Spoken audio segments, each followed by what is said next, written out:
Hello everyone, welcome back to the channel. If you're new here, welcome to my channel. My name's Kennedy. I run a vintage business called Sinclair Vintage, and this video is just gonna be like a vintage seller like weekend in my life vlog situation. We're gonna hit up a couple thrift stores, and then I have 2 markets over the weekend. To be honest, they were both kind of mid, but that's just the way the cookie crumbles sometimes. So anyway, I hope you enjoy the thrifting because that was really good. The markets just were like but it's fine, so enjoy.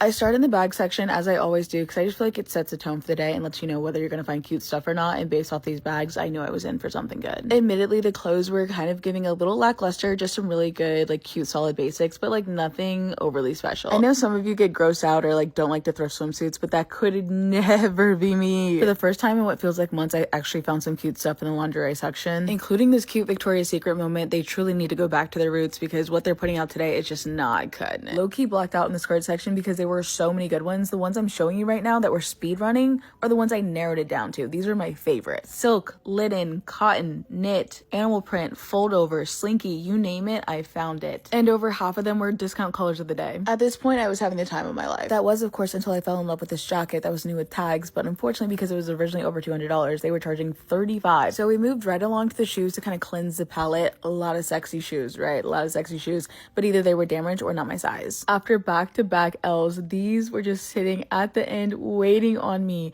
Giuseppe's like, bro, do I need to take them to the cobbler? Yes. Do I care? No. Not gonna lie, I did not even go through the rest of the store after that. I just took my wins and left.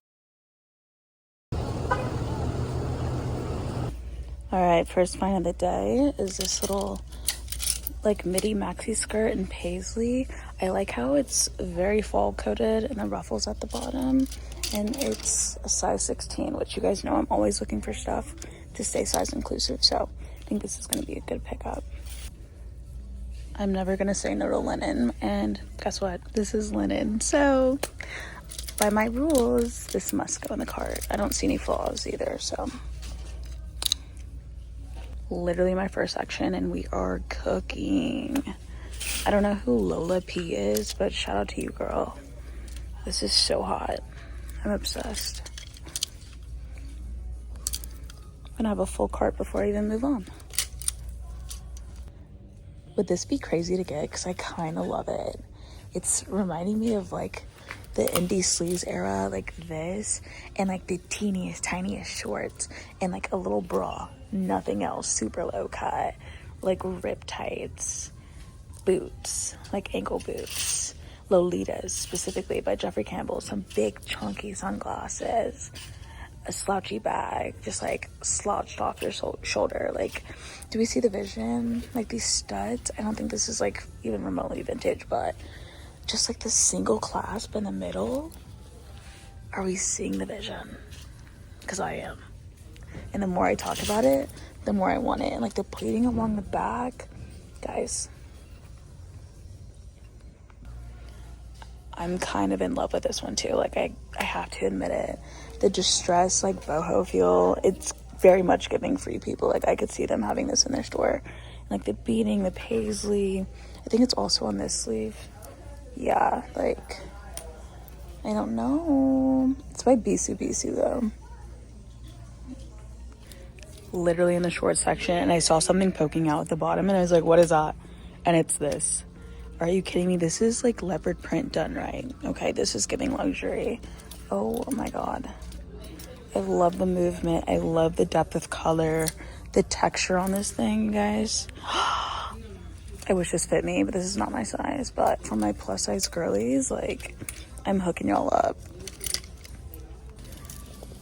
I really want to pick up some more denim jackets because I've sold literally all mine. I feel like last year I couldn't sell them. This year I have done nothing but sell a denim jacket. So I want to get some more, but I don't think I'm in love with these. The pockets, not pockets, the buttons on these, not really vibing with that. I feel like it's dating it in a not good way. And this is a good wash, but like, I don't know if it's anything special. You know what I mean? So I don't think these are the right ones, but if you're a seller, personally for me right now, denim jackets are popping off. Okay, work. Okay. It's kind of hot. I felt this and I was like, oh, there's something different about this. Like, obviously the animal print got me. Y'all already know the color was good. But when I felt the material, I was like, no, there's something nice about that. And of course it's Ann Taylor, right? Good brand. But like, that wasn't enough to make this special. I go and I check the material tag. It's freaking merino wool, 100%. That's what I'm talking about. This could be kind of fun for fall. The colors are right. The one in the last store was like twice the price. And I honestly think this one is a bit cuter. What do we think, chat? What do we think? If this wasn't beat up, I'd also get this, but it's already like coming apart, and that's because it's like faux leather. But I am obsessed with the metallic right now. I think that's going to be trending in my closet and in my shop. Like these earthy metallic tones, like this will be my it thing this fall. Mark my words. All right, this is what I'm getting. And then these are the few that I'm leaving behind. I just can't justify 10 on that. I'm not crazy about this one. I don't even know if I showed you this one, but it's just like a black sequin croppy long sleeve. It is half off, but I'm just like not obsessed with it. And then I just think I like the depth and everything on this one more than this one. I think this is why for cheetah girls, they just used leopard, because like cheetah is not giving.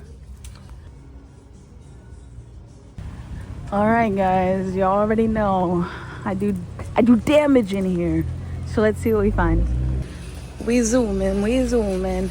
Straight to shoes and accessories. These are so cutesy. I do not have rain boots, and I don't need them really, but how cute. These are also really fun. These like cowboy style ones. It's about to be fall. Like, imagine pulling up to the function in these. How swaggy. Not a huge fan of the style of this shoe, but the color, I told y'all metallics will be my whole personality this fall. I saw this and I was like, oh, that's kind of fun. Like, cute, little tube top. I go to see the brand and make sure it's not fast fashion, casual, Bloomingdale's. You're coming home with me.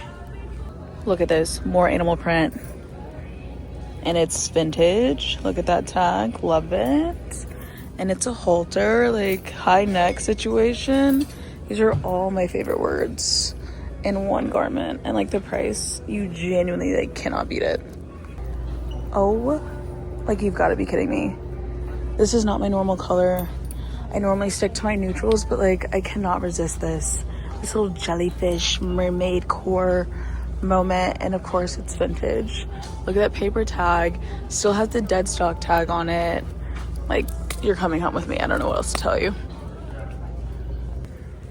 I really wish this was in like a better material. It's just so cheap, and it's giving like this weird almost jersey mesh. I don't know what's going on, but like this little color thing they've got going on, and the silhouette of it being like tighter at the bottom and kind of like a loose billowy moment at the top. I love everything about it but the material, and I just don't know if I can get past that. Is it my size? It is a medium. Like as a personal, I don't know, let's think on it. I know I just complained about the material, but I really, really like this. Be honest, is the thrift blindness hitting me? This is our third store, okay? But I really love the buttons. I think it's so cute. But I do fear like maybe the blindness is starting to set in. I don't know. I'm so glad it's finally jacket season again. Look at this. Okay, I did say I want some more denim, and this is a lot more fun. This is what I want if I'm going to get a denim jacket, because you can only get denim jackets anywhere. But I want mine in the shop to have a little pizzazz. I think this is perfect. I actually have one very similar, but in a red. I also have sold one like this in orange, so I know it's tried and true, and it works. This, the double buttons, I love.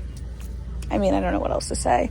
And this is also actually like a denim moment, so I think these will both do really well for me. It's been hella dry in the bottom section. Like, I think these are the only bottoms I'm about to pick up, but something about this print, again, might be thrift blindness, but I think I need these. I've been really loving capris this year, y'all. You know that. And I just found these. They're Adidas, if you couldn't already tell. And they're from 2009. Where's the tag? Yeah. 0109. I think I might get these. I have a vision. She's not vintage, but she is hot. And I just feel like sometimes we have to make exceptions to the rule. My phone is dying, but this is everything that I got. I only put back like 2 things. I don't even know if I showed you, but I gotta go.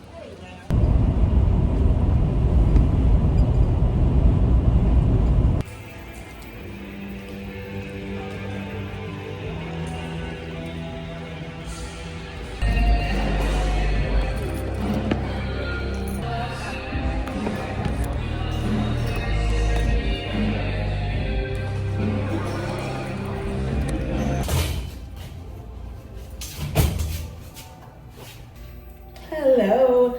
I figured why not just throw in a market vlog or 2 because I have a market today and tomorrow. Today we're in Macon, Georgia. I'm doing the Macon Vintage Market. My friend Peyton runs it. His like vintage name is Vintage Buns.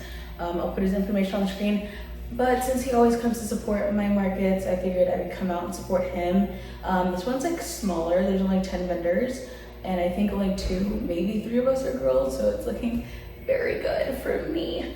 But yeah, we're here today from 12 to 6. I still need to finish setting up. I have all my racks inside, but they're looking kind of crazy. And then tomorrow we are going back to New Orleans for Crescent City Flea. It has like become my new favorite market. One, because it gives me like a free excuse to go to New Orleans, and I freaking love that city, and I eat good every freaking time, so that's always a motivation.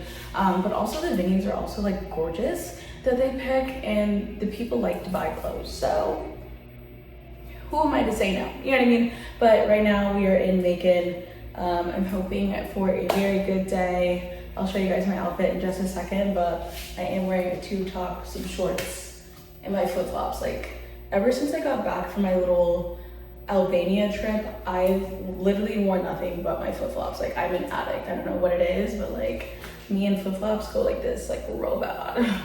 Anyway, it's 11:35. Okay, can't really see that, but the market starts at noon and I still need to finish setting up, so let's go do that.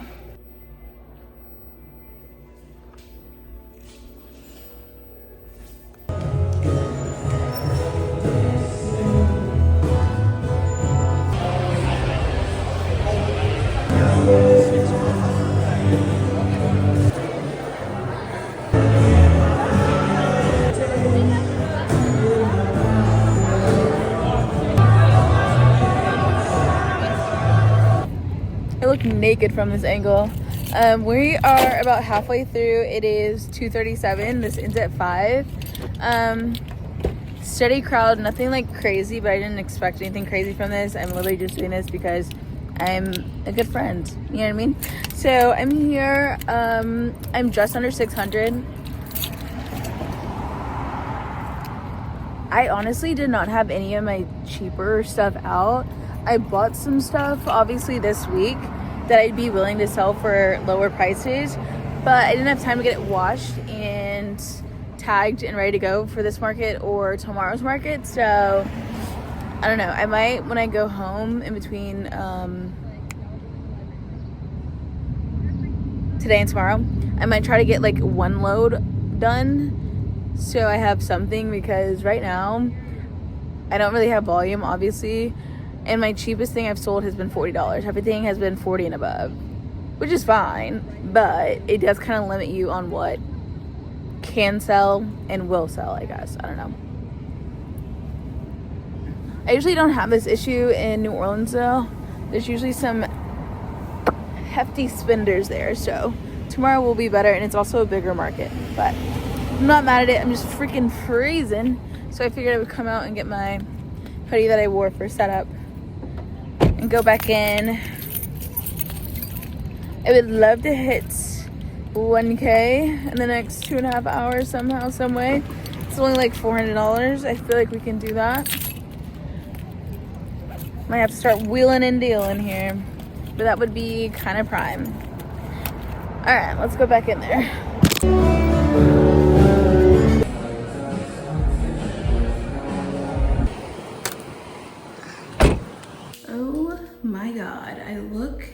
exactly how I feel right now, a bit disheveled.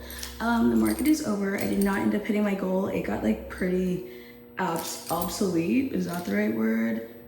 Like it looked like we weren't even having a market. It looked like before the market started, like it was that kind of empty. So I did not hit my goal, but it's fine. I always do really well in New Orleans, so I'm kind of chilling. I knew going into this that I should have had cheaper stuff out. Last time I did his market, everyone was trying to buy like the 10, 20, 25 items. I really didn't sell anything high ticket. Luckily today I did have a couple high ticket sales. I'll put them on the screen. So I'm very grateful for those people.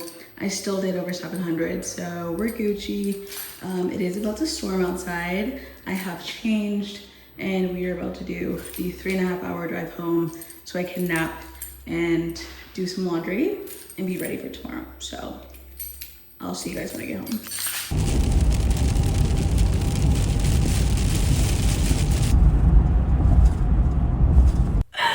Oh my God, you guys. Okay, so obviously I'm home. I just threw a little laundry in the washer.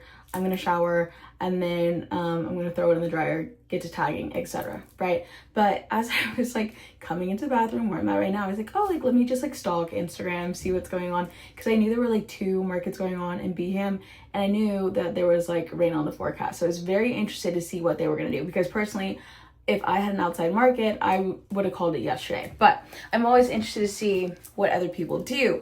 And so I get on Instagram. The very first thing I see is someone's Instagram story, and it's torrential downpour.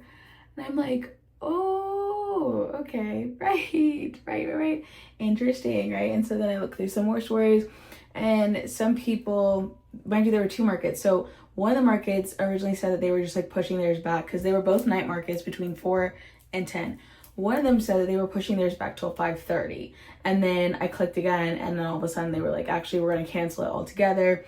And we're just going to move it to August 29th. Right. And I was like, okay, that makes sense. I hate that they called it like after people had already pulled up to get set up, but like that feels smart considering there were isolated thunderstorms, lightning, flood watch, like all the above. That just seems like not really a good mix for a market. Okay, they called it late, but I get it, whatever. I checked the other market. They didn't cancel theirs. They essentially just like waited it out. And the video I saw from one of like the vendors, I'm talking like torrential downpour, tents blown over, looking broken, right? Floor flooded. And I'm like, if there's isolated thunderstorms and lightning, like, should we be standing in water? Should we be standing under a metal structure with a tip? The likelihood of getting struck by lightning might be slim, but like it's never 0. And I just don't know what's going on with that. And if the market starts at 4, they likely had to start setting up at like 2, right? And this was all happening, like the flooding and all this other stuff, the rain was happening during setup. So they didn't even get to 4 o'clock and it was already coming down like this, right? So I'm like, oh, interesting. And they're waiting it out. They essentially made the vendors wait it out. At 6:30, like around then, is when they like came on and was like, hey guys, we're getting set up again. Everyone pull up, come shop with us, XYZ. We're actually gonna stay till midnight. So imagine getting to the market at 2, completely getting set up just for it to torrential downpour, break your tent, make all of your stuff like wet, possibly destroy some of your inventory, tear it down, wait around for your host to tell you what's going on, and then all of a sudden he says, actually, we're not canceling like the other market did. We're gonna continue on with the market tonight, and we're actually gonna stay here till midnight. So now instead of getting home at like a decent hour, you're now getting home at like 1:30 in the morning. I would scream. They did say like on their Instagram that like some people left, but like so many people are still here. Like, come shop. Why are we making our vendors like put their lives at risk for a vintage market? Granted, the vendors could have left if they really wanted to, but at the same time, it's kind of like, as a host, like we probably should have made that call sooner. Like, I don't know.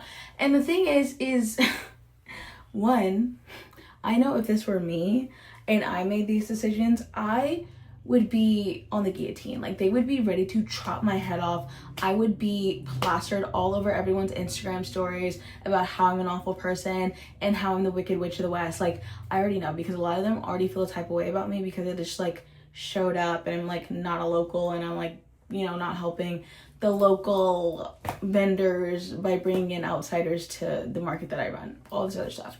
That's for another story. If you know, you know. Anyway, I just know that like I would be at the stake, but because it's him, they're like, no, like, it's cool, we're just gonna throw a party, everyone come through, like, it's fine. It's just like, the double standard for one is crazy, but for two, everyone should feel disrespected in that situation. Like, literally everyone. That is so incredibly crazy. You see isolated thunderstorms on the forecast and you're like, full speed ahead. And if it gets bad, we'll just make everyone wait around and hope that people decide to come out and want to shop wet clothes. Hello? I cannot believe they did not like cancel or reschedule that. Especially like as a host. And I know making those decisions is not fun, nor is it easy, because, you know, people are like relying on you to make money when you host these markets. But like, this is one of those situations where it should have been a case closed. Like, no one should have expected you to like push forward isolated thunderstorms, flood watch, lightning, thunder, torrential downpour, high winds, and we still have the market. I will be talking to some people tomorrow to see how it went, because I am just so incredibly shook. I know you guys are following. I'm just so incredibly shook that they did not like cancel or reschedule like the other market did. They were just like, fuck it, we ball. Right. I would be, I can't say what I would be, but me and the host would be literally fighting it out in front of everyone, because there's just no way. As far as I'm concerned, every single person deserves a refund, even though they kept the market going. Because now you've ruined their inventory, you've ruined some people's tents, and tents are not cheap. So not only did they pay for this vendor fee, they now have to buy a new tent because of your negligence. Crazy. But if I did that, if I did even something remotely similar to that, they'd chew me up, and they would chew me up and spit me out. The double standard is crazy. Like, why do sellers like feel like they need to, like, they have to be disrespected? Like, there is no market without sellers, and if they're treating you like this, you don't have to support them. Stand up for yourselves, please. Oh my God.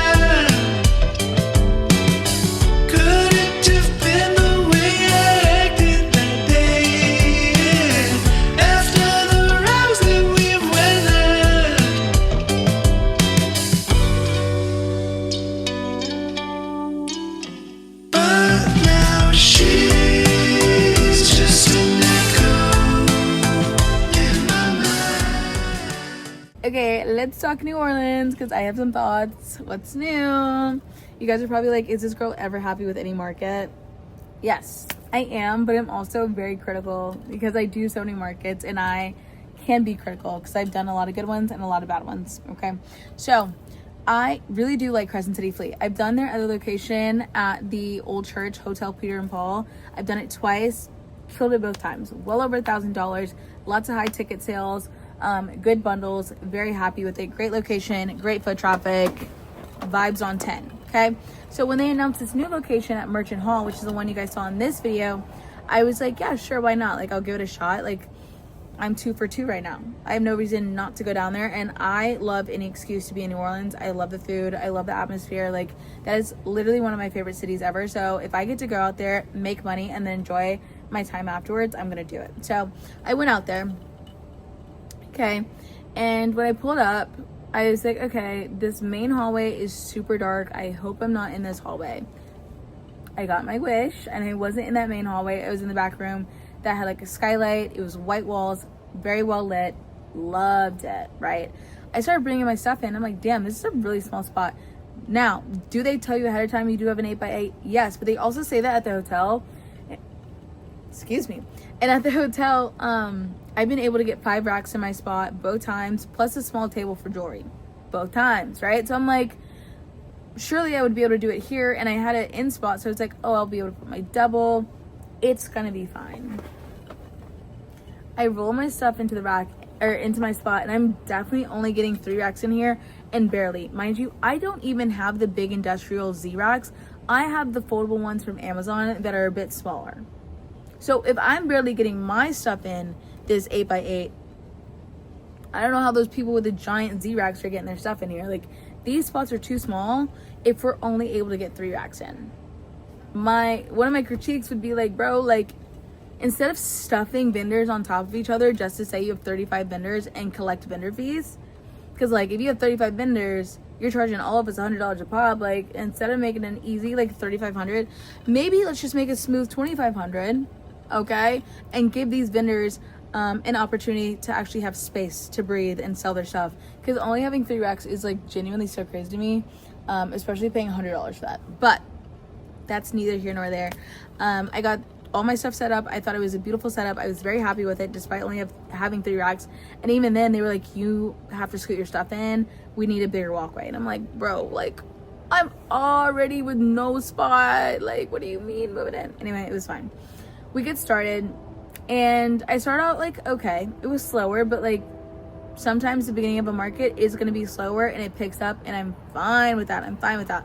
But the problem is, it never really picked up to its full potential. Okay, that main hallway that I was like, I don't want to be in that because it's dark and dingy. It was dark and dingy, but they were packed the house down. Like, you could barely walk in that area. But like, that's where the traffic really stopped. I don't know what was going on, but it was not fully migrating into that back room.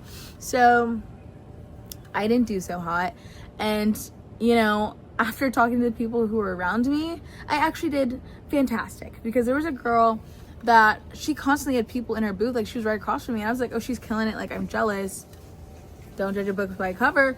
Don't judge a book by its cover, because we were 3 hours in. She was like, I just now made up the vendor fee. The vendor fee is $100. We're 3 hours in. We had 3 hours left to go, and she was only at $100. Luckily, she was a local, so it wasn't that big of a deal. But I was like, suddenly, my little $500 right now is sounding real nice. Like, I need to stop complaining, because other people are doing way worse than me. So I do kind of wish now that I was in that main hallway, but I don't know what was going on. I don't know why the foot traffic just didn't make it to the back. But like, if I can only have 3 racks, I just don't know if it's worth doing a 4-hour drive to be out there. So I probably won't do that location again, simply because they are very strict on that 8x8. Because you just never know what's going to sell. And it's like, when you only have 3 racks, it's like, how do you decide what goes out, what doesn't? You never know.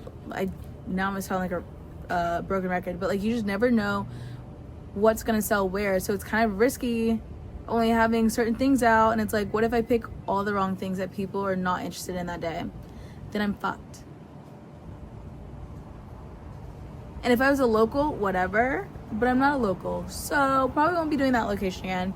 And I did one of their other locations. They had a special one for like white linen night. I did make a vlog on it, but I scrapped it because I was just so freaking bummed and irritated and livid and everything else under the sun. So like white linen night is this like, I don't know, art event essentially. They like, there's one street that they block off. Everyone wears white. The galleries are open. People have tents. They're selling their art, drinks, food, party, all the things, right? And it's a huge thing in Houston. It's a huge thing in New Orleans. So I was like, oh, if they have a location right off that main road, like we're in there like swimwear, like the foot traffic is gonna go stupid. So I signed up. It was $150 for this one. Okay. Again, location stunning. They know how to pick a freaking location. All the venues that they have, beautiful. So I signed up. I drive all the way out there. Mind you, I had my own market the next morning that I had to be at for setup at 9 o'clock. This market was 5 to 10, 4 hours away from me. So it was 5 to 10. I was gonna have to pack up and then drive straight back, just be up first thing in the morning for my own market. So this was already gonna be a crazy risk. But again, I was like, it's white linen night. I've only been burned once. Let's give it a go. Fuck it, we ball. I drive out there. And I'm like, okay, like stunning. I'm checking out the location. We're maybe like, if this was a main street, we're like 2 buildings over. Very close. So I was like, the foot traffic's gonna be good. I'm looking around. I'm not seeing a ramp. I'm not seeing an elevator, but I was like, maybe it's in the back and I just can't see it. So I go and find the person who is running the event. First of all, they sent out an email with like load-in information, but they didn't send a map. And then they said it's gonna be indoor, outdoor. And I'm like, you're sending this on a Friday night? The market's tomorrow. If it's outdoor, I think people need to know they're outdoors so they have lights. So I emailed them. I was like, hey, like, do I need to buy lights or like what's going on? And they told me that I was going to be an indoor vendor, so I don't need to worry about lights. So I was like, okay, cool. Like, at least I don't have to worry about that. But like, I feel like that's something you should at least let people know. But whatever. I get there. I find the person who's running the event. I'm like, hey, where's my spot? They show me my spot. And I'm like in the lighthouse, which you might think iconic, right? You're in the lighthouse. No, I was basically tucked away like freaking Rapunzel. You cannot see me from that main room. I was absolutely tucked away and I was like, okay. I'm not ecstatic about this, but like maybe I'm being dramatic and it's gonna be like totally fine. And then I was like, okay, so like what is the best way to get our stuff in here? Like, is there a ramp somewhere, like an elevator? He was like, no, you're just gonna have to carry it in. I said, up the stairs? He said, yeah. I said, oh, so y'all hate us. Like, logistically, okay, whatever. So people were like loading their stuff up on their racks, dragging it to the stairwell, taking clothes off the rack, taking it inside, putting it on the floor, repeating the process till everything's off the rack, then dragging the rack inside, and then repeating the process again. Load in is already stressful enough. This just made it 10 times worse. When I tell you guys, I was a sweaty nightmare. I'm so glad I did not wear my main outfit to load in because it would have been scrapped, ruined, disgusting. Oh my God. Anyway, so I get my setup going and I'm like, okay, this is like cute enough. And it's like a circular room, so you can't really like put everything out like you would against the wall because it was like curved. So I had this really odd like catty corner, wide middle, I don't even know, okay? But I thought it was cute enough. I made it work. The market gets started at 5. That's when Art Walk started, or not Art Walk, White Linen Night started. So I'm like, okay, cool. I know from experience in going out in Houston that it's gonna be like at least 2 hours before it really gets on and popping. Like anytime I went in Houston, like we always showed up an hour and a half late because that's when things started to pick up. So I didn't really expect much for the first hour and a half. There wasn't really much going on. I think I made like 2 sales in that first hour and a half, but I kept like gaslighting myself and I'm like, no, it's fine. Like the people are about to show up and show out. 7 o'clock comes around. I like go to peek outside to see like on the main strip, like street, if people were like walking around and drinking and stuff. Has the party actually started? And it had. Okay, so I'm like, cool, I'm getting excited. 7:30 comes around, haven't made another sale. I'm like, okay, we're halfway through and I have 2 sales. This is terrible. I look out into the main room around 8 o'clock. They are booked and busy, packed to the house, like could barely move, music blaring, like they are having a time. And I'm like, oh my God, we have like nobody, because it was me and one other vendor in this little lighthouse area. I'm like, oh my God, no one's coming in here. They don't know we're in here. And so then I'm like pulling my rack to be kind of in the doorway so they hopefully see something and feel intrigued to come in. I put my sign on the outside. Like, I'm trying to do everything in my willpower to get them to know that we are in here. Even people who eventually did come and check out like our room, they were like, oh my God, like they've got you guys hiding in here. And I'm like, yeah, they do. And like the people who run the event like kept coming in and checking on me. I'm like, bro, you already know I'm not happy with my spot. Like, you know, this thing is bogus. I should not have been in here. Literally no one should have been in here. This is so stupid. I go check outside. The people in the garage are doing great. I go and I like walk upstairs to like the higher area. It's dark out there and there's no light. So like they're also not doing like overly fantastic. And it's not like accessible at all. There's no ramp, there's no elevator. So like if you were in any kind of accessibility like aid, like if you had a cane or if you need a wheelchair, whatever, like you were very limited to the garage area that was literally like a driveway into a garage. So you didn't need any assistance for that, but like you could not get into that main room if you need accessibility, which was crazy to not have it be an accessible venue. I don't know, but I just like did not do well. I think I made a total of 5 sales, and luckily I did have a leather jacket sale that was $150, so that basically made up my entire vendor fee in itself. But like I did not do well for white linen and everyone else did. And I was just like, there's no way. I've been burned twice. So Crescent City probably won't be seeing me for a while unless they do the Hotel Peter and Paul and it's like a weekend that I can do it and I just need a market to do, because they're also now at this point where they're doing one every single weekend. And I'm not gonna lie, I hate like a weekly market. I do. I just feel like it kind of takes the magic out of it because people don't have the motivation to be there. They're like, oh, there's just gonna be another one next weekend. Like if I go, I go. If I don't, I don't. Who cares? There's no urgency to be there. I do my monthly and it's like, if you miss this month, then you have to wait a whole another month before there's gonna be another one, right? So you can build hype and you can do this and you can do that and build a sense of urgency. But when you're doing a market every single weekend, that's really when it becomes like a for the locals only. Because then at that point, you don't have to worry about anything. You don't have to worry about traveling or anything else. Like you have a guaranteed market every single weekend, make your little $600 or however much you make every single weekend, and you're happy. If I was just driving 30 minutes down the road, making a smooth $700, easy setup, easy takedown, I wouldn't care. But like as someone who's driving, hours to get there, don't know if it's worth it.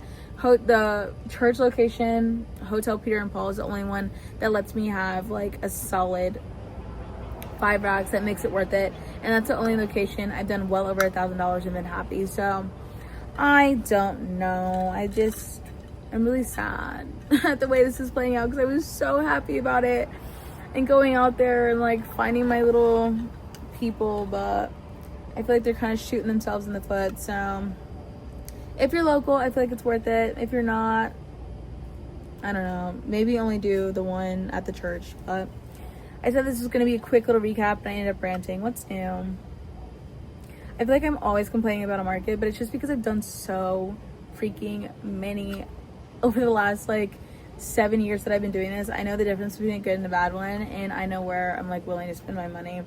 And I feel like more people just need to tell the truth about markets, honestly. So here I am to do that. This is not to bash them at all because they really are like amazing people. I just think like some of their practices could be like switched up a little bit, but to each their own. They make their money off of vendor fees, and if you're doing like a market every single weekend and having like 20 plus people every single time at $100, like you're cooking. You're cooking every single month. So I don't know, more power to them, I guess. But that's gonna end this video. I hope you enjoyed it. I will see you guys in the next one. I think it's just gonna be like a little thrift with me, and then I need to edit my Bali vlog, and then we'll be kind of caught up and back to business. But anyway, hope you enjoyed it. Please like, comment, and subscribe. I'll see you guys in the next one. Until then, I hope you live a happy, beautiful, wonderful life. Until next time, I'll see you next time. I love you. Terrible heart. I love you. Bye.